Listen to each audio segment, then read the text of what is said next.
Hello, everyone, and welcome back to my podcast, The Food Investigators. I'll be your host, Miriam Abdullahi, and today we are going to be talking about organic versus non-organic foods. Please welcome our special guest for today. Would you like to introduce yourself? Hi, my name is Iman Idris. Thank you for inviting me, Miriam. No problem. Okay, let's kick off this podcast. In order to prepare for this podcast, we had an interview with a store manager of a produce section in a Publix, and we will be covering that later on in this podcast. But to start it off, let's just cover super quick what exactly organic foods are. What defines organic foods, specifically produce, and what makes them any different from produce that's grown conventionally? Well, some of the key differences are that organic produce has different standards set by the USDA than conventionally grown produce. These regulations are a lot stricter and are what differentiates them. Yeah, you're right. Some of these regulations include only specific USDA-approved types of pesticides and fertilizers being separated from conventionally grown foods, and they have to be inspected in order to be USDA certified. Exactly, and these different practices and strict regulations for growing organic foods make much less of a negative impact on the environment and are also better for our health as well. Also, I couldn't help but notice that you said organic foods have pesticides. Yep, organic foods actually do contain pesticides, although many people don't actually know this. Many buy organic produce believing this misconception, although there is one clear difference. Since organic foods have tighter rules, the USDA only approves naturally derived pesticides. I like that word, natural. Seems safer, and it actually is, as pesticides that non organic foods use can end up causing ocean pollution. I just want to add that a certain selection of synthetic pesticides can be approved by the USDA, but this is very limited as only mainly natural pesticides are used during organic farming. Also, they cause ocean pollution? Yeah, these pesticides seep into the soil and can cause something called pesticide runoff. Pesticide runoff is when the pesticides from the ground lead to the water that animals and humans depend on. Wait. To add on to what you said earlier about the soil using synthetic pesticides, um, these synthetic pesticides can actually deteriorate the health of our soil. These synthetic fertilizers and chemicals disrupt natural processes, like nitrogen fixation, by destroying beneficial bacteria. These beneficial bacteria are necessary to grow strong, healthy crops and can actually help pull carbon dioxide out of our air. That's crazy. With organic produces, natural pesticides, and fertilizers, they don't need to use as many fossil fuels as conventionally grown produce. This is because natural pesticides in organic farming don't need as much processing, cutting down on the amount of carbon dioxide released into the atmosphere. On top of pesticides ruining the oceans and our drinking water, that same contaminating soil pesticides to forests that end up dying. Not only are these forests beautiful to look at, but as we know, they provide us with oxygen, and killing them can actually release more carbon dioxide into the air. Okay, let me just add on to your idea about carbon dioxide since we're already on the topic. This carbon dioxide is causing a problem in our environment, and I just want to elaborate on how taking care of our soil can actually help with this issue. So, while synthetic pesticides are further destroying our soil and forests, taking care of our soil can actually do something similar to how the trees pull the carbon dioxide from the atmosphere.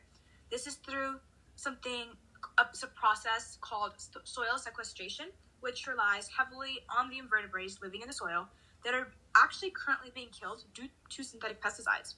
When taken care of and nurtured properly, our soil acts as a carbon sink, meaning it takes out more carbon dioxide from our atmosphere than it releases. Well, I think now we've talked about the detrimental effects that organic farming methods have on our environment. What about our human health and our bodies? Many people around the world are trying to have a healthier lifestyle, and that first comes with nutrients.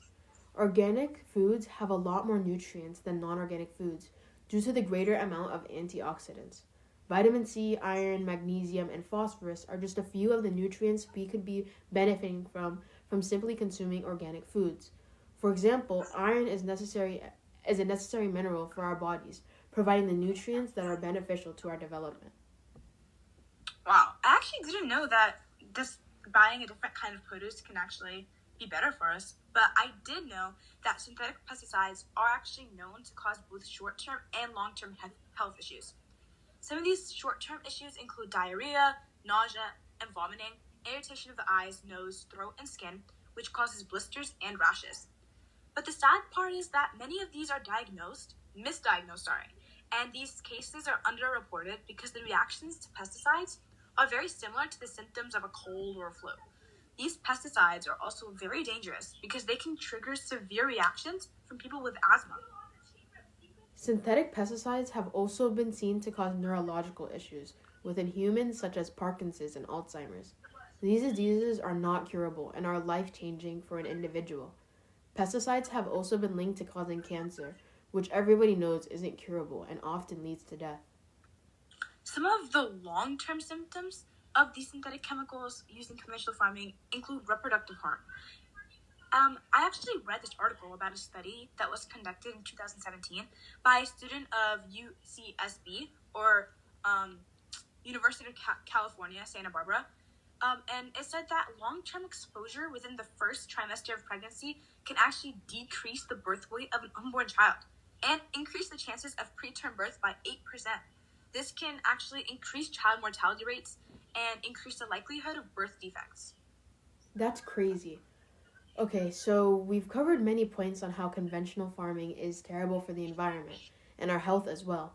But there's gotta be a reason that despite all of this, consumers keep buying it. I know, right? Like, how come everyone just doesn't switch to organic foods if it's clearly better? But when you put all these risks together, it kind of just clicks how badly we're harming our planet and our own bodies. But there is one answer to your question, man. Cost. Huh? I guess that makes sense. I guess you would assume that having all of these benefits in organic farming would come with a cost, literally.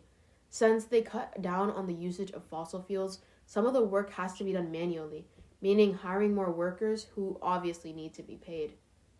I mean, I guess if you put it like that, it's kind of more understandable. I guess, well, you have to keep in mind that not everyone can pay more for foods that are better quality. And we have to keep that in mind. To get back to what I mentioned at the beginning of this podcast, earlier today, me and Iman both met up with a Publix employee. He was the head of the produce section, and we asked him questions that we felt were important to know directly from a source. We asked him questions like where he receives his produce, what attracts customers, and how much people actually buy organic. Exactly, and Brian mentioned some important points, like how they are required to state where they get their produce from, how they need to separate their organically grown foods and conventionally grown foods in their warehouse. He also mentioned how they give priority to foods that need to be refrigerated to keep their food fresh. We would actually put some direct quotes from the interview in here, but sadly we weren't allowed to record. We were also going to interview some customers on like what they thought about the produce here, where they thought the best grocery store produce was, and whether they shopped organic, and maybe some of their thoughts on organic foods. But sadly, that wasn't allowed either. I also just want to add that we tried interviewing places like Whole Foods, but they actually just hung up on me, and they said that they quote unquote don't do these kind of things, meaning interviews, and which was kind of confusing to me because I thought that maybe a store like Whole Foods would actually be happy to interview me and show off all the great food they have. But I called many Publixes and they were very open, so I think they're a lot more. I feel like maybe Publix is more open about where they get their foods from, and I just wanted to I just felt like to put that out there. But since we don't have any quotes, I just want to talk about some things he said. So first of all, he mentioned something called a green rule, which meant that if they feel like if they themselves wouldn't buy that produce, then they realized customers wouldn't buy it as well, and they would rather actually be completely out of stock of a specific product than to sell low quality items that wouldn't satisfy their customers. Wow, guess they really care about us, huh? I'm glad they have such standards for the level of quality of their foods. It was really interesting to hear this information directly from a store even I myself shop at. Shout out to Brian for being so kind to help us out and further educate us on the process. Well, I think that probably just about covers everything. I'm so sorry we could not include audio clips from the interview. We actually wanted to do that as well. But thank you so much for tuning into our podcast, The Food Investigators. Thank you, Marion, for inviting me. No problem. Bye, everyone. Tune in next time.